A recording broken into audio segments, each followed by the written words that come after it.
ಬೆಳಗಾವಿಯಿಂದ ಚಾಮರಾಜನಗರದವರೆಗೆ ಹೆಚ್ಚು ಕಡಿಮೆ ಪಶ್ಚಿಮ ಘಟ್ಟ ಪ್ರದೇಶಗಳು ಮತ್ತು ಅದರ ಆಸುಪಾಸಿನಲ್ಲಿರ್ತಕ್ಕಂಥ ಜಿಲ್ಲೆಗಳು ಪ್ರಮುಖ ವಾಣಿಜ್ಯ ಬೆಳೆ, ರೈತರ ಪ್ರಮುಖ ವಾಣಿಜ್ಯ ಬೆಳೆ ಅಡಿಕೆ.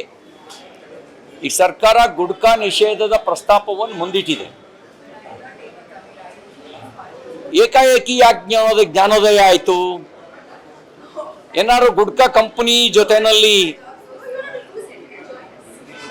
ಒತ್ತಡ ಹಾಕಿ ವ್ಯವಹಾರ ಕುದುರಿಸ್ಕೊಳ್ಳುವಂತ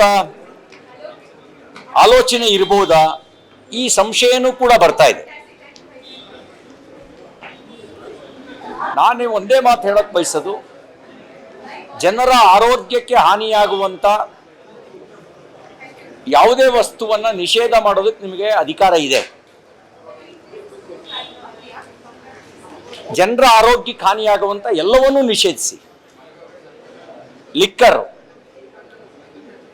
ಕುಟುಂಬವನ್ನೇ ಸರ್ವನಾಶ ಮಾಡ್ತಾ ಇದೆ.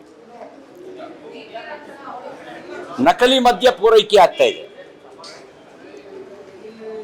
ಅಲ್ಲಿ ಆದಾಯದ ಮೂಲ ಯಾಕೆ ಹುಡುಕ್ತೀರಿ? ಗುಡ್ಕಾನು ಆರೋಗ್ಯಕ್ಕೆ ಹಾನಿಕರ, ನೋ ಡೌಟ್. ಲಿಕ್ಕರು ಆರೋಗ್ಯಕ್ಕೆ ಹಾನಿಕರ, ನಿಷೇಧ ಮಾಡಿ. ಸಿಗರೇಟು ಆರೋಗ್ಯಕ್ಕೆ ಹಾನಿಕರ, ನಿಷೇಧ ಮಾಡಿ.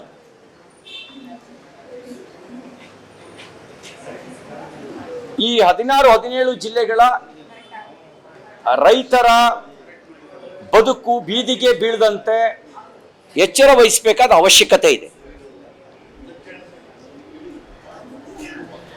ಬಲಿಯಕ್ಕೆ ಬಿಟ್ಟು ದೊಡ್ಡ ಮಾರುಕಟ್ಟೆ ಸೃಷ್ಟಿಯಾಗಿ ಅದನ್ನು ಅವಲಂಬಿತರಾಗಿರ್ತಕ್ಕಂಥ